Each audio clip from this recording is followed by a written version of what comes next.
आप सुन रहे हैं एजी एंटरटेनमेंट की धमाकेदार प्रस्तुति।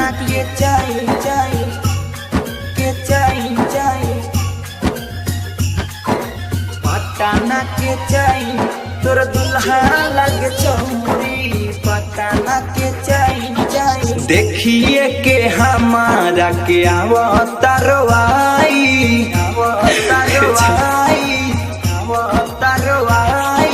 देखिए के हमारा के आवतारवाई तोरा दुल्हा लागे छौरी, पटाना के चाई तोरा दुल्हा लागे छौरी, पटाना के चाई देखिए के हमारा के आवतारवाई, देखिए के हमारा के आवतारवाई तोरा दुल्हा लागे छौरी, पटाना के चाई तोरा दुल्हा लागे छौरी, पटाना के चाई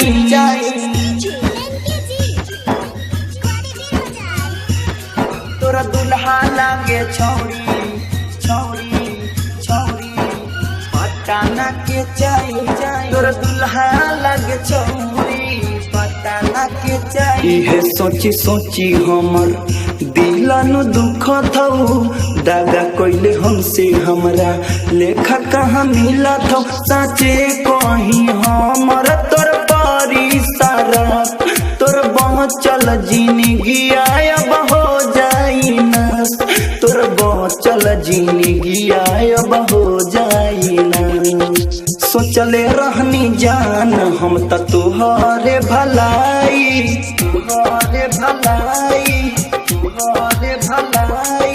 सोचले रहनी जान हम त तोहरे भलाई तोरा दुल्हा लागे छौरी, पटाना के चाई तोरा दुल्हा लागे छौरी, पटाना के चाई। आप सुन रहे हैं एजी एंटरटेनमेंट की धमाकेदार प्रस्तुति। तोरा दुल्हा लागे छौरी पटाना के चाई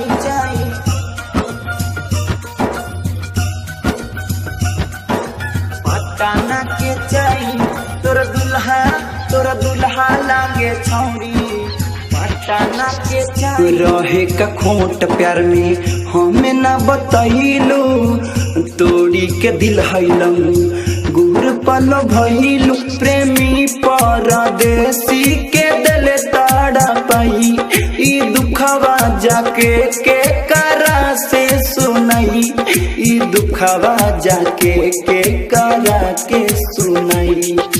कुनल मीरा के याद ससुर में आई,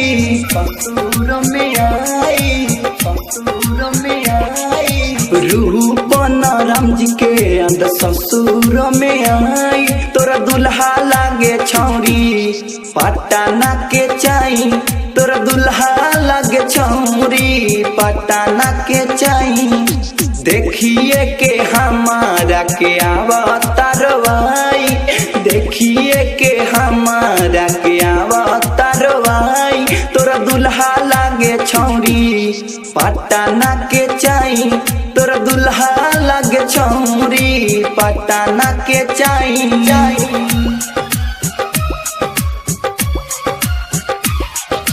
तमाशा डिजिटल रिकॉर्डिंग स्टूडियो लखौरा।